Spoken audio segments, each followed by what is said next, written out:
Hey guys, and welcome to The Pain Show. You ain't so tough with that bad boy tuck. I'ma get it how I'm living, I'ma walk the walk. Outline my lines, I rap through thought.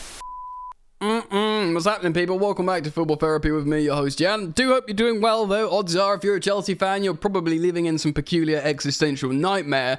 When you don't even know what we are as a football team anymore. I'm certainly there. Anyway, welcome back to Chelsea News, the daily series here on the channel where I reflect on everything Chelsea, giving you my thoughts on it, and as always, more importantly, asking for yours. Of course, not in the office today, as usual. I wanted a casual sit-down vibe, just me and you talking to you directly, reflecting on these articles, so I thought this format for today. We'll do a sit-down, chill video today, and we'll talk about what Football Insider have said with Nico Williams, which is I think a bit of positive news in what is a immediate negative reality. And of course, we'll probably start with the fallout against Sheffield United dropping points. Football.London, Bobby Vincent's written why Cole Palmer was shouting at Disassi, and of course a few quotes from Pochettino. Nizar Kinsella has also written about silent dressing room on the Evening Standard. So all good stuff, eh? Like I always say, guys, tough times for us. One step forward, two steps back, but we do it together. So thanks for your support. If you dig the content, the football therapy, I think we all need a bit of football therapy at the moment. Do consider subscribing. Hit the bell if you subscribe. Thanks for liking and commenting and all that stuff. So we'll start with Nizar Kinsella on the Evening Standard. He writes this: Chelsea left Sheffield in near silence after being brought back down to earth. This cold and lifeless earth. In another defensive reality check. By the way, like I said in my complete breakdown yesterday, feel free to check that out if you want raw, unfiltered reaction.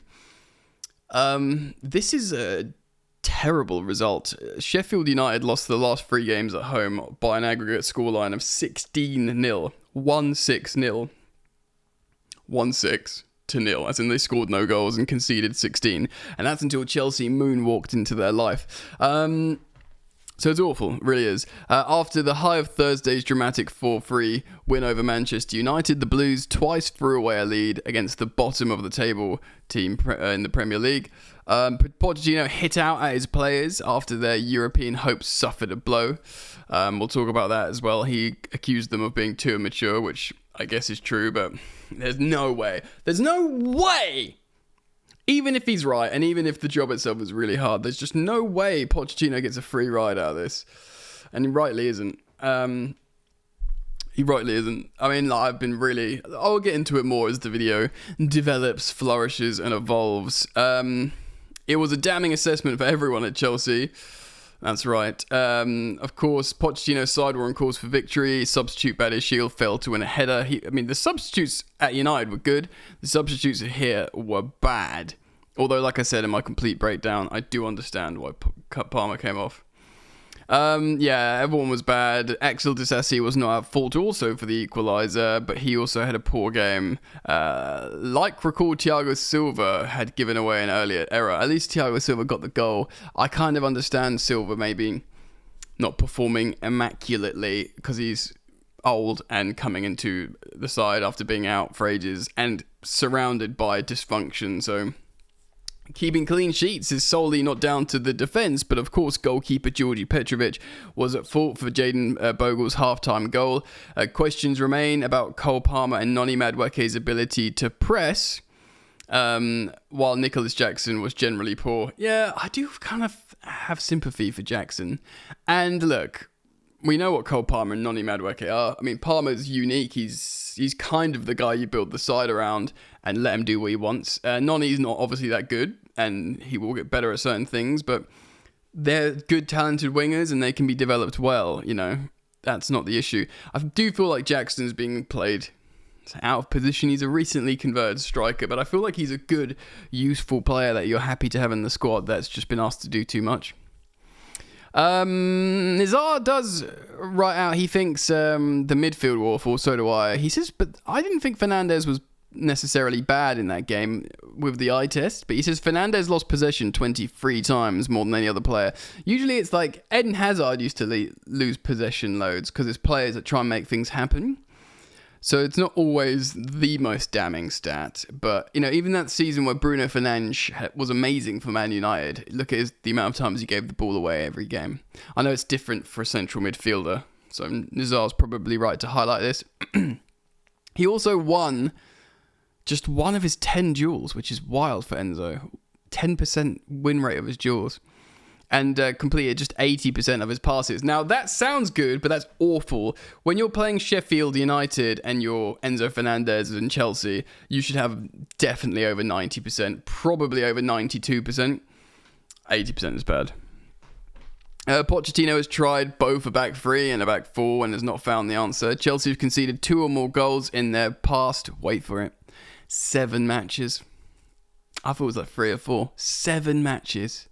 This is the most un-Chelsea thing in the world, right? They have not kept a clean sheet away in the league since October. And they've already conceded the same amount of goals in all competitions than last season. It's worth mentioning, guys, we were in Europe last season. More games. I know we went into cup runs this season, which we didn't last, so maybe it evens out. But still, that is shocking.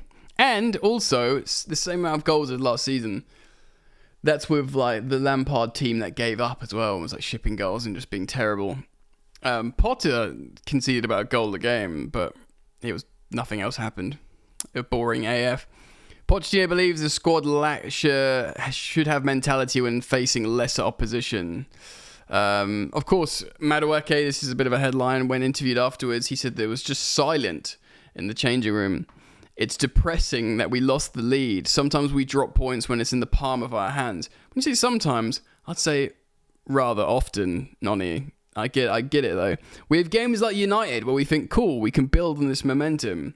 Then we have games like today and cancel it. This is our Achilles heel. And the next game after a top result, we lacked continuity after getting a result. Yep. Nonny Madueke spitting facts. After scoring a nice goal himself as well. Oh my god. Yeah, look, people are reading the silent dressing room as like maybe the manager's losing the dressing room, but to be honest, like any team, any Chelsea team or like a big 6 team, inverted commas, if they've lost points to 20th place Sheffield, who are really bad, yeah, the dressing room is going to be silent.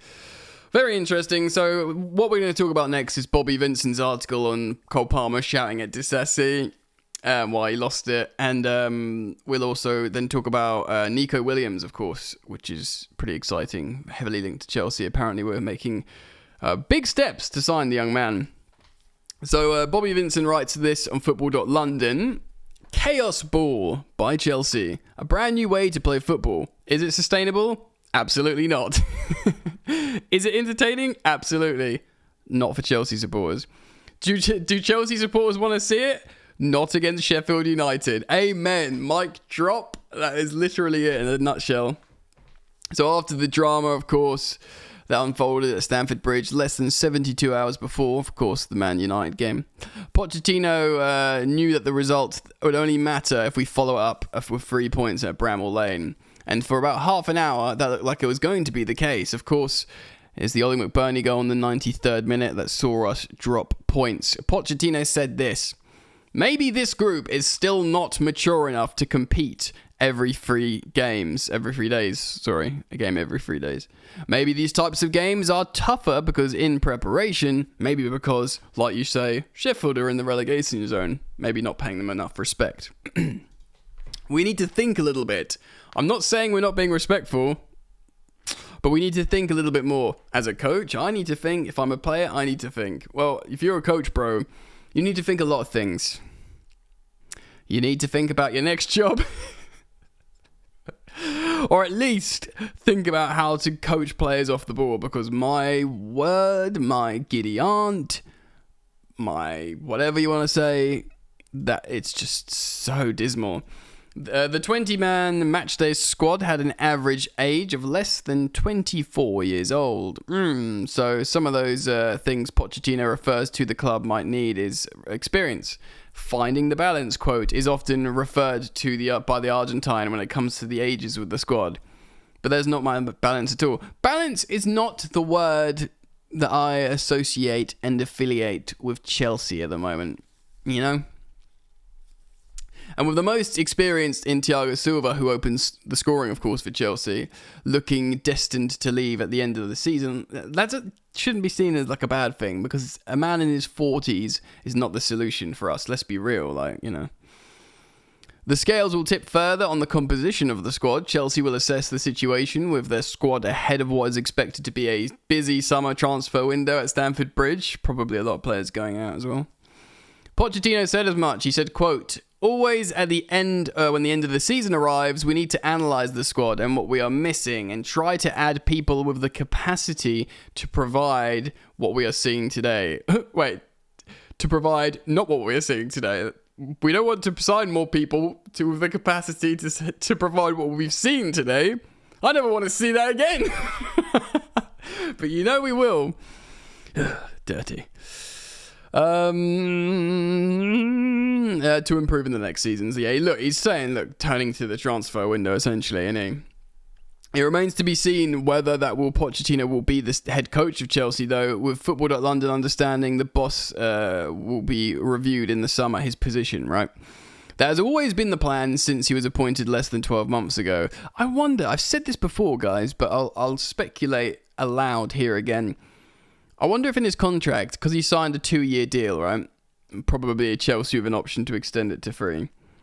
I wonder if he's got this evaluation at 12 months. If you're not in a European qualification, then we're allowed to sack you for free. If you're not in the top 8 of the Premier League after a whole season, after a whole pre-season, then we get to can you without paying, because it's not saying, oh, it's Chelsea of old, you need to, be in a title race or you need to be in the Champions League. It's no, top 8, and we've just given you the record signing of the Premier League history in Caicedo. I'm just saying. So yes, we'll see what happens when he gets reviewed. The players do still seem to be fighting for him despite another poor result on the road. Cole Palmer, who had an uncharacteristically day off at Bramall Lane. I don't know, actually. I mean, he got an assist. Cole Palmer, yet another assist. And I do kind of put that game down to players around him not doing what he needs them to do. I don't think that's unfairly defending Cole Palmer. I think... and he nearly got murdered by Robinson or whatever. Is one of those who constantly shows how much he cares whenever he's on the pitch representing the club. He does care, Palmer.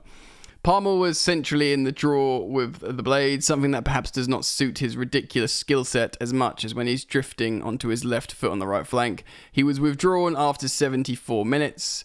When Pochettino was asked had he picked up a knock, he said no. When asked if he was injured, he said, it was 2-1 for us. Carney is another number 10 who can do the job, and I was happy with him. Yeah, and I said this yesterday, even during the game on Instagram, I 100% signed off on the Palmer signing. He was getting butchered by the Blades. Robinson should have been sent off for that horrendous tackle that Palmer rode well, and we were winning. And it's not like we brought on a player that's very, very exciting, that needs game time, and it was the perfect time to bring him on. So the sub itself was fine. It's pretty much all I'm defending from Pochettino in that game. He got a knock from Man United and was a little bit more tired than normal, but we wanted to protect him after scoring the second goal to avoid a problem for the future. Yes, pretty much like I'm saying. Axel Disasi was being used at right back on Sunday evening with Malo Gusto not travelling due to being rested/illness. Disasi is naturally a centre-back, filling in as a full-back, who has to just attack as much as defend in the modern game, of course we know, especially. At times in the first half, Madueke playing in front of Disasi on the right-hand side was rather isolated with two Sheffield United players. Disassi, though, is far more reserved in that sense of staying back. Palmer was trying to tell his teammate that he needed to get forward more to help Madueke and in turn create more space for the rest of the team. So this is what Bobby Vincent's talking about here. Palmer clearly was shouting at Disassi and pointed where he needed to be. So this is what I say, like when people say he's having an uncharacteristic day off or whatever. No, like, Disassi's not making that run that he needs, so he's shouting at him. Like, look, I've sort of playfully jested that Cole Palmer doesn't necessarily seem like the sharpest knife in the drawer, like when you hear him talk, and that, like, serves him well. But his football IQ is, like, second to none. Like, it's incredible. So he knows where people need to be and when. So, yeah, kind of, like, put it down to the team around him rather than him. And yeah, so he wasn't in the position Palmer wanted him. The winger once again tried to grab his attention and give him some clear instructions. It shows leadership skill, and perhaps one that we don't usually associate with the England international. I mean, why not? We haven't seen Cole Palmer play in any first team, so this is probably just who he is, you know? Anyway, so yes, Cole Palmer upset with his teammates, not being in the right place. I do feel a little bit bad. Disassi, like, I don't want him in my Chelsea lineup, but like, he does care. Clearly, he's very passionate. You know, again, he put an amazing performance in the Etihad, almost iconic. You know, this day, the week before, he was doing a stage dive in with the Chelsea fans at Crystal Palace. You know, again, iconic. And he cares. He celebrates whenever he does a block, and he's played more minutes than any other player for Pochettino, and he's played in multiple different positions. So I am thankful for that, and people need to recognise this kind of service, but he's just not, as it stands, good enough. I don't think, certainly, but maybe he's fallen victim to what a lot of these other Chelsea players have, and they're just not playing to their potential due to collective dysfunction that, as more and more time goes on, has to be pushed to the coach. Because no matter what you say about the owners were too quick in their transition of the club and their plan, the sporting directors should be under the microscope for their talent identification and manager identification. While that might be also true, as time goes on, you have to say, well, it might be unbalanced, this squad, but they're still very good players, and they should still be able to play without the ball against this Sheffield United side that hasn't scored in multiple games at home. It's not too much to ask. So as more time goes on, you have to look at the coach more and more. Let me know what you think about the dressing room and the fallout and the manager of all that. And let's move on. We're going to talk about Nico Williams. Fun! All right, so Footy Insider say this as an exclusive by Pete O'Rourke, and he is the transfer correspondent for Footy Insider. He has written this: Chelsea have moved to steal a march on their rivals and seal a deal for Athletic Bilbao star Nico Williams, sources have told Football Insider. We've spoken about this before. Nico Williams, Bilbao winger, very exciting, left winger, perfect Raheem Sterling replacement, should we be able to get rid of Raheem Sterling, which is harder to actually do than say. Mudrik's of course another option on the left, but you need more than one. And Mudryk sort of looks better as he's playing more narrow, but Nico Williams is a proper winger. The Blues are trying to set up a deal for the 21-year-old who's just won the Copa del Rey with Athletic on Saturday, the 6th of April. So a couple of days, 3 days ago, 2 days ago. Pre-window, as they're eyeing attacking reinforcements in the summer. Williams has a release clause worth £43 million, which, by the way, could be like Cole Palmer, because it's the same amount that's Cole Palmer with his add-ons, so it could be like another bargain. So that's he's got that £43 million release clause in his contract with the Basque club. It's believed Chelsea have decided to pursue a move for the Spain international after watching his performances closely all this season, scouting him, etc. The winger, who's penned a new deal at the club in December of last year, the end of last year, helped end the club's 40-year trophy drought with a penalty shootout cup victory over Real Mallorca on Saturday. So 40 years, that's impressive. Well, that's a big drought, but it's impressive to be part of that team that brings a trophy back. So he's notched up 6 goals and 14 assists. So 20 goal involvements, but very much the creator there. Super creative for finishes. I mean, imagine someone being that creative on the left. Obviously, he's good for a few goals himself. But 14 assists. Keep throwing in chances for the likes of Palmer, who can get himself in the box, or Nkunku. Nkunku, by the way, you might not believe it, but trust me, if you give Nkunku chances, he scores them. So next season, should this be legitimate information and we sign him, like next season, seeing Nico Williams setting up Christopher Nkunku, it could be a whole new world. Don't you dare close your eyes. Well, I wish I could close my freaking eyes this season. As per FootMob, Williams is among the leaders in La Liga for penalties won. We've got all that already with certainly Mudryk, he's great at that. Successful dribbles, we've got good dribblers, but I could always do with more. Chances created and cross accuracy this term. He's a baller. He made his first team debut in 2021. He's gone on to notch 18 goals and 21 assists. I think this is his breakout proper season, isn't it? The winger can play on the left and the right. Made his senior Spain debut in September last summer, and played every game at the World Cup in Qatar later that year. So despite being very, very young, big boy business, lots of experience. So he's under contract till 2027. And he's scored twice for Spain already. Chelsea will be without Champions League football, yes, again, next season. But could European qualification, we could still qualify for Europe. And yes, we're doing crap in the league.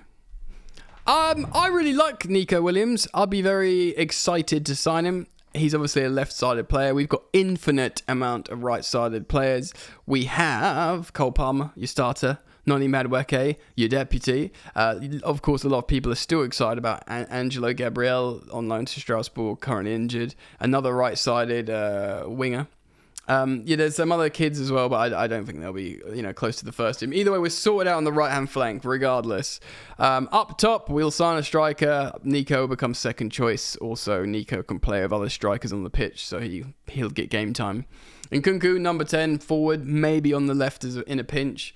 And like I've said many times, if we can sell Sterling and alleviate ourselves of those insane wages, then that will be a good thing. He doesn't want to go, and publicly Chelsea aren't trying to sell him, but if there was a way, I imagine we would.